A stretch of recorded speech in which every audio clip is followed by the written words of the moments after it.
Access to a level 3 or 4 biosafe or biocontainment laboratory and its facilities is restricted to authorised and competent personnel only. In the UK and at VLA, staff must have full counter-terrorism clearance. They must have full occupational health clearance to work with flu and skin and respiratory sensitisers. And they must be trained to work to relevant standard laboratory operating procedures and risk assessments. It's the responsibility of those using the laboratories to ensure that they're fit and well and capable of working safely, not just for their own protection, but for that of other users. Before entering the facility, laboratory personnel must have specific training in handling pathogenic and potentially lethal agents and be fully aware of the dangers they pose. Staff will have undergone at least 40 hours of supervised training with these agents and in the facility. They are assessed for their competency before being allowed to work independently in the laboratory. Why is it necessary to have such stringent rules and supervision of staff? We need to ensure that all staff achieve the same level of competence. We have the pre-checks in place. This is to ensure that any PPE they're going to wear fits them personally. We have medical checks to ensure they're medically fit to work with these viruses in case they have to take any post-exposure antiviral treatment and also for their vaccinations. We also need staff to read through all the risk assessments and SOPs so they're familiar with them before they come into this environment. We then have a system in place of supervision for a minimum of 40 hours, and this is deemed necessary as a guideline to ensure that they've fully familiarised themselves with all the procedures, but some staff do require more than 40 hours. How do you manage the process? All staff complete their own checklist with the pre-entry checks that we've already discussed. They then will go in with a supervisor for 40 hours in the building. Once they've completed their 40 hours, they then approach the building officer who will carry out a formal assessment. This is both an assessment on them working, but also an interview basis on how they would deal with a spillage. If they pass this assessment, their own staff pass will then be activated so they can enter the high security unit on their own. How do you train staff in contingency procedures? As part of their supervised working within the building, staff will be trained in particular contingency procedures, but also once a year the buildings are taken down for maintenance work, and during this time we will have a contingency procedures day when all staff must attend. We mock up spillages, alarms going off, and they can just refresh on the training, and it just gives them ongoing competence that can be evidenced. There are stringent rules and procedures for entering the facility that must always be adhered to. Follow me. Entry to the facility is by security key and double entry doors.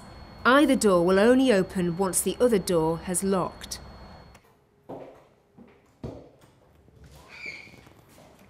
The reception or lobby area houses a manned control room where all personnel are required to sign into the entry logbook and check on who else is working in the facility. Where appropriate and if available, prior to entry, staff should check the pressure dials and warning lights to ensure that the facility is functioning correctly. Any consumables, equipment or specimens required are passed through a double-doored pass hatch or fumigation chamber. There is no need to shower before going into the laboratory, but staff should always make sure that toiletries and towels are available for when they leave the containment areas. A door leads from the changing room into the containment area. Now we're ready to pick up our samples and equipment from the pass hatch.